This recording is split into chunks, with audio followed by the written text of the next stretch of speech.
इसलिए कि शरीरेण शमं नासं सर्वमं यदि गच्छति मनुस्मृति। पंडित केवल आनंद जोशी लिखते हैं कि जब तुम इस दुनिया से जाओगे, तुम्हारा मकान, तुम्हारी गाड़ियां, तुम्हारे खेत खलियान सब कुछ नष्ट। शरीरेण शमं नासं, तुम्हारा ओहदा, तुम्हारी कुर्सी सब दफन। शरीरेण शमं नासं सर्वमं यदि गच्छति। ईश्वर के पास क्या जाएगा? ईश्वर के पास तुम्हारा कर्म जाएगा, तुम्हारा धर्म जाएगा। इसीलिए कहा धर्मो रक्षति रक्षतः।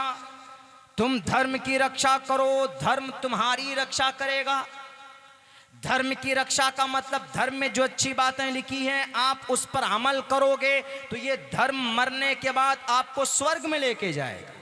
ये मतलब है धर्मो रक्षति रक्षतः शरीरेण शमं नासं सर्वमं यदि गच्छति। इसका ये मतलब है।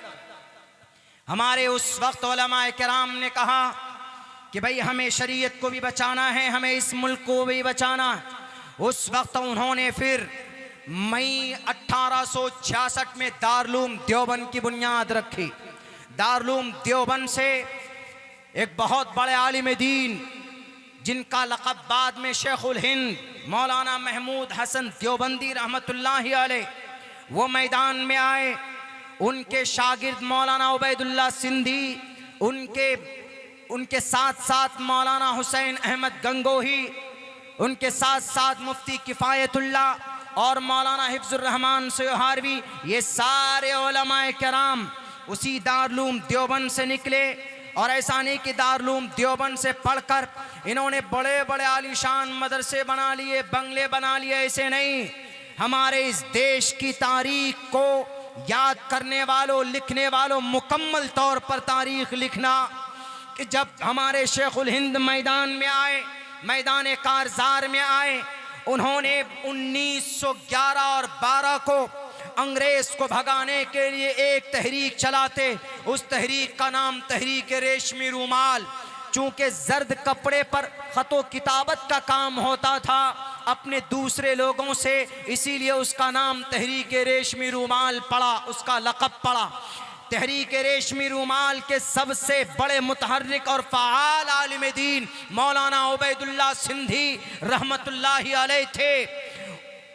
किसी वजह से वो तहरीक कामयाब न हो पाई। अंग्रेज ने बीच में ही उसको नष्ट कर दिया और उस मिशन को रोक दिया, उसको आगे कामयाब ना कर सके। शेखुल हिंद रहमतुल्लाहि अलैह जेल के अंदर चले गए, जजीरे अंडमान निकोबार चले गए। मेरे भाइयों, मौलाना उबैदुल्लाह सिंधी, मौलाना शेखुल इस्लाम हुसैन अहमद मदनी, मौलाना अरशद मदनी के अब्बा, मौलाना असद मदनी के वालिदे मोहतरम, मौलाना महमूद मदनी के दादा शेखुल इस्लाम, जब आगे तहरीक बढ़ती गई, आगे तहरीक बढ़ती गई, 1939 को अंग्रेज ने हमारे बच्चों को, उस वक्त दूसरी बड़ी जंग अजीम शुरू हो चुकी थी, जिसको दूसरी जंग अजीम बोलते हैं, second world war. Japan, Germany और बरतानिया के बीच में हमारे नौजवानों को अंग्रेज उठाते और जाकर वहां पर लड़ाते। हमारे बच्चे अपनी जवानी वहां पर उनकी बर्बाद होती अंग्रेज की गुलामी करते करते। मौलाना हुसैन अहमद मदनी से नहीं देखा गया। मौलाना शेखुल इस्लाम ने कहा क्या से अंग्रेज के फौज में कोई भर्ती होगा? नाजायज और हराम है, हराम है, हराम है। किसी ने कहा कि अंग्रेज के फौज में भर्ती के लिए तुम नाजायज का फतवा देते हो हुसैन अहमद मदनी, इसकी सज़ा तुम जान सकते हो क्या? वो तुमको सज़ाए मौत देंगे, वो तुमको अदालत में गोलियों से भून देंगे। उन्होंने कहा कि गोलियों की आहट दूर की बात है, गोलियों की गर्मी और जनाब तोप के गोलों वो तो बहुत दूर की बात है। मैं तो अपने संदूक में, अपने बैग में कफन लेकर चलता हूं और मैं क़यामत तक या जब तक मेरे बदन में जान है मैं उस वक्त तक अपने इस फतवे को, अपने इस फैसले को नहीं बदल सकता। कुछ भी हो जाए, हमारे बच्चे, हमारे देश के नौजवान क्यों अंग्रेज की गुलामी करेंगे? जाकर बर्तानिया और जापान के खिलाफ लड़ेंगे। इसीलिए नाजायज का फतवा देता था, देता हूं और दूंगा आइंदा। अंग्रेज ने कहा कि तुम्हें डर नहीं लगता, उन्होंने कहा कि मुझे डर नहीं लगता। कहा कि ठीक है, तुम्हें गोलियों से भून दिया जाता बालाकोट की पहाड़ी पर। यही शेखुल इस्लाम मौलाना अरशद मदनी के वालिदे मोहतरम ने तोप के सामने में खड़े होकर कहा था, अगर तुम्हारे तोप के गोलों में मेरे सीने से ज्यादा गर्मी है तो चलो देख लिया जाए कि आज किसकी गर्मी जीतती है।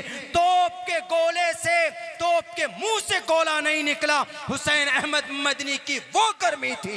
ये थे हमारे टोपी और दाढ़ी वाले, इन्होंने कुर्बानियां पेश कर तोपों के दहाने पर खड़े होकर इस देश की आजादी ली है। तब जाकर हम लोग 15 अगस्त को झंडा फहराते हैं। इतनी आसानी से आज हमें ये तारीख नसीब नहीं हुई है मेरे नौजवान साथियों।